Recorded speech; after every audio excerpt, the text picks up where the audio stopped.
So there we have the two machines all set up next to each other.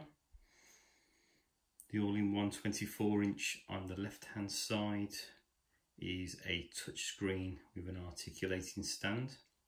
So as mentioned, if you are an advocate of using the touch screen, then the articulating stand would be probably of use to you, as you can bend it right back and make it more comfortable, ergonomically comfortable for you when using. However, if you are somebody that likes to have an adjustable stand that goes up and down, and you can swivel, and then you can turn it into portrait or landscape, then the standard adjustable stand would be more than adequate. And if you are having a non-touch screen, it would probably make sense to just stick with the standard. So I thought what would be a good experiment at the moment is they both got 512 gig of M.2 SSD memory, but in terms of the processor speeds, it's a standard 16 gig for the 24-inch, whereas the 27-inch has got 32 gigs of RAM. In terms of the processor speed, we've got both 10th generation.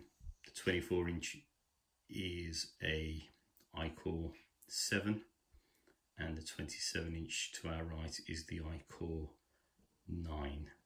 So we've got the iCore 7 16 RAM versus the iCore 9 32 RAM. So I'm going to fire these both up. Now I won't be producing the first round, but as I said, I thought it'd be quite good when receiving straight from factory just to fire them up at the same time, just to see what the results are.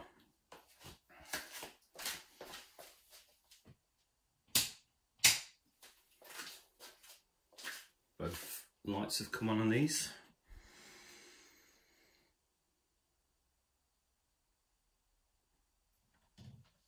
And then we just quickly press play on them both. 1, 2, 3.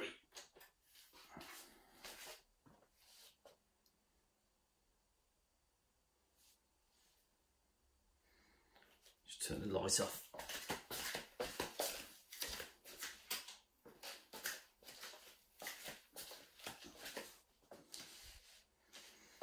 See if it made anything any better.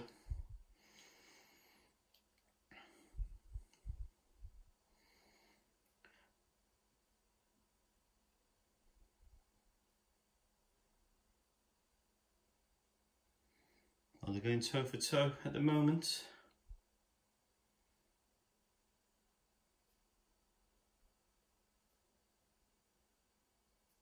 Fractionally quicker for the 9. I envisage this is going to be the same throughout the process of the startup, so we'll do another test once I've gone through the configuration here of selecting language, etc, etc. But we did see a slight speed increase when it got to those screens. Okay, I've started the process for the first one. It does enable you to also use the touch screen as well as the keypad, and of course Cortana. So probably just as well I wasn't configuring them at the same time. There might have been a bit of a conflict of interests, but we're going to configure the larger one now, which will be for business use. Let me first of all just show you the keypad. Now this is turned on by default, but just so you know where it is, small little button at the back. You have to just, then the light comes on to switch it on. And of course that's the same as well for the mouse. Just pushing it down will turn that on as well. So you can see the mouse is now on screen, and we'll go for configuration. Definitely not a touch screen. So it gives you 5 options initially.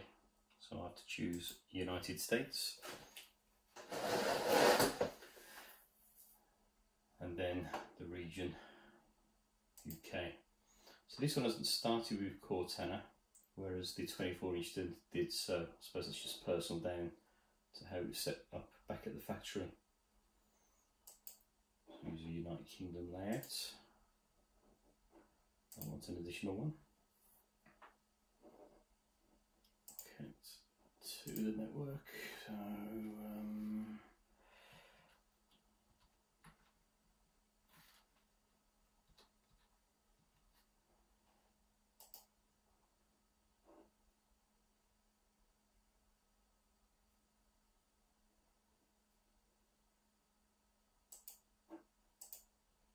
get connected.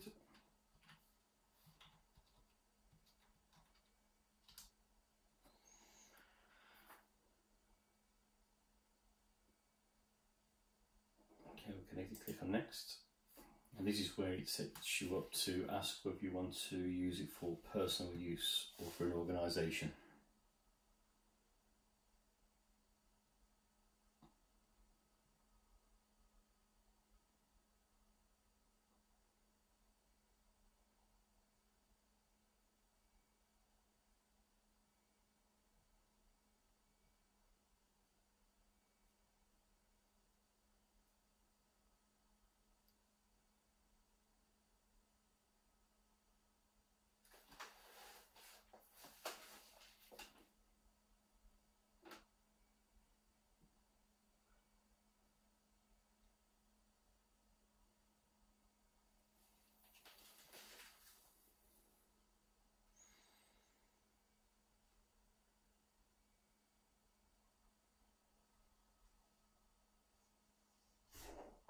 I'm going to accept the license agreements.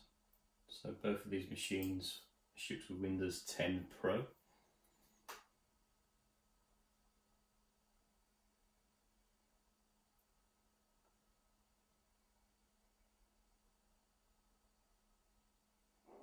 And I'm going to set up for an organisation here.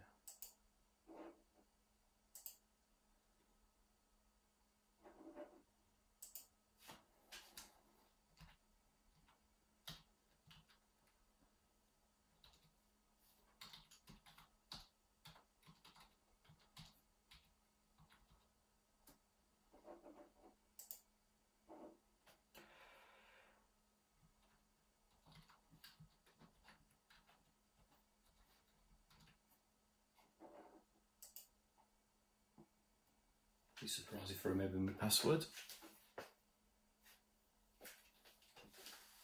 We will see.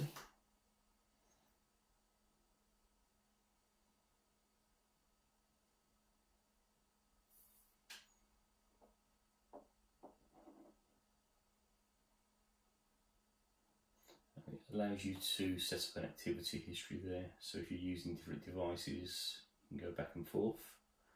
I'm going to say yes to this. Not really about using Cortana, so I'm just going to turn that off.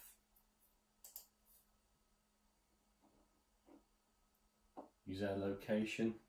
I'm going to say no at this stage. Don't really need to do that. So you can switch all these on and off in the configuration. Find my advice. Oh, I might as well say no. I don't think I'm going to lose it staying in one place. I'll just do a basic diagnostic data send to Microsoft. Now I'm not going to use any ink with this one as well and type in.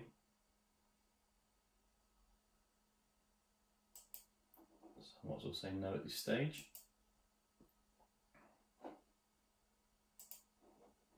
Switch off the diagnostic data.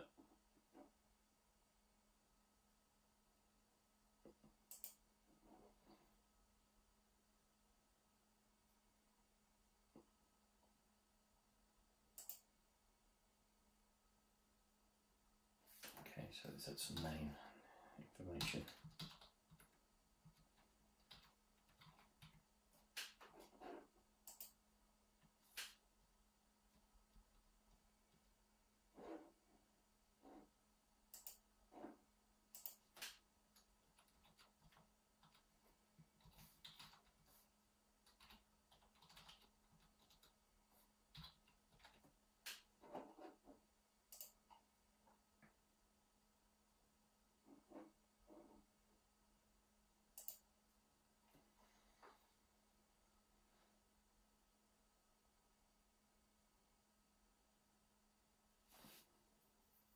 that should be the final stages of configuration. The only thing I think will be left next to do is to apply any Windows updates that have taken place between now and prior to setup. So this can use Face to sign in as well. So I'm going to skip that for now. But there are a camera up here. I should probably take this off at the moment.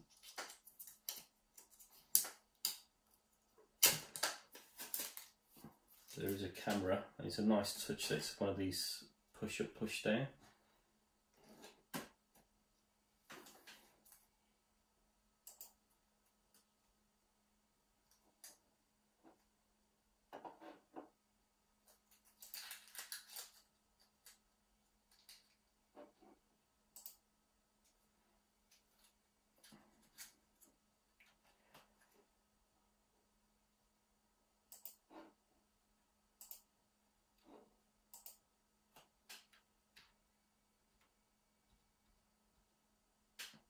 So let's go through the authentication process.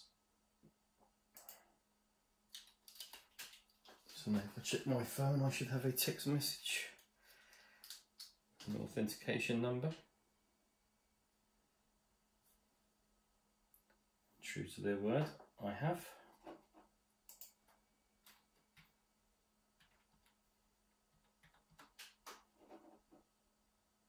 So you can set these up, obviously, from a call or text message just to authenticate.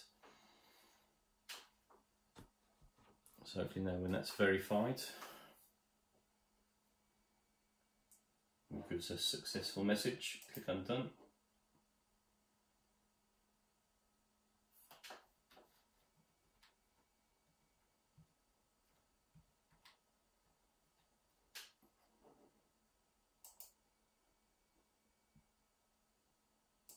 Okay.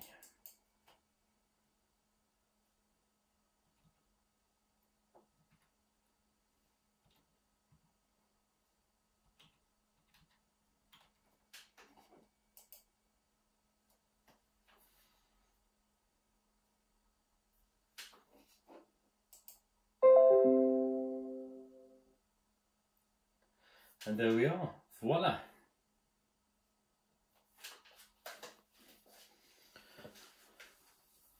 So one of the first things you'll have to do is probably load up your security updates. If you look in the system tray there, you can see a little shield with an X. So if I click on there,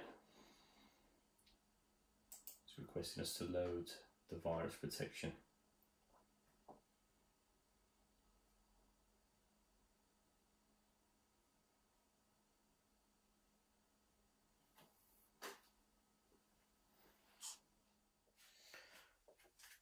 Okay, both of these have been configured. So what I'm going to do is I'm going to press the power buttons at the same time. Let's have a look at the load speeds.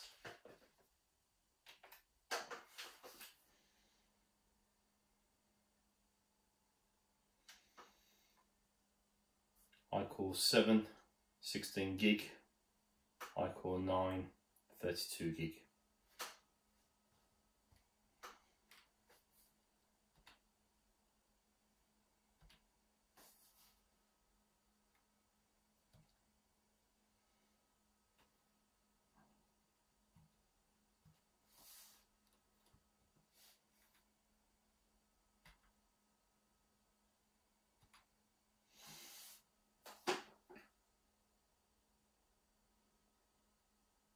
Well, from a boot time, you can see there's not a great deal of difference.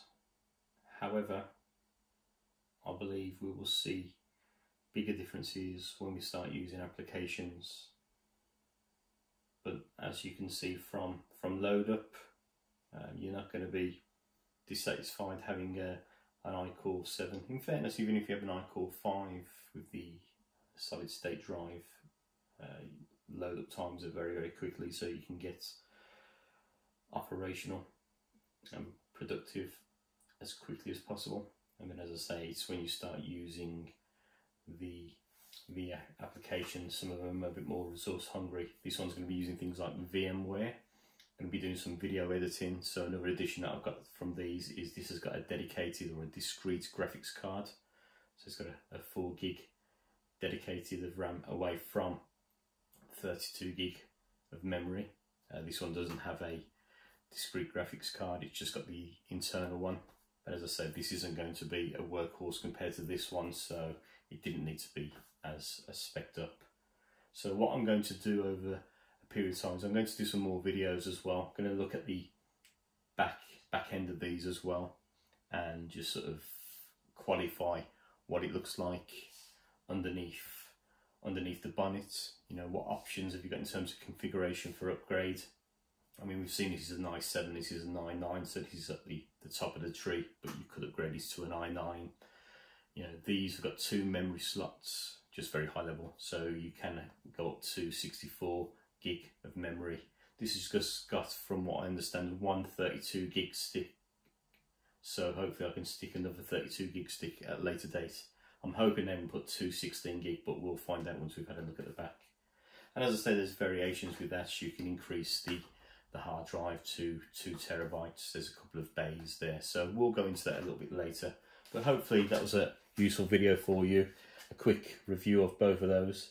As mentioned, from a high level point of view, if you need a stand to go up, tilt, go portrait, come back, swivel to the right, swivel to the left, and go back down again. Or if you want one that's a touch screen, then, as I said, the articulating stand would be better for that, and then that allows you to obviously do the various stuff. But it's all down to what you're working with. As I mentioned, touchscreen, articulating stand, non-touch, then the adjustable stand. That is my recommendation.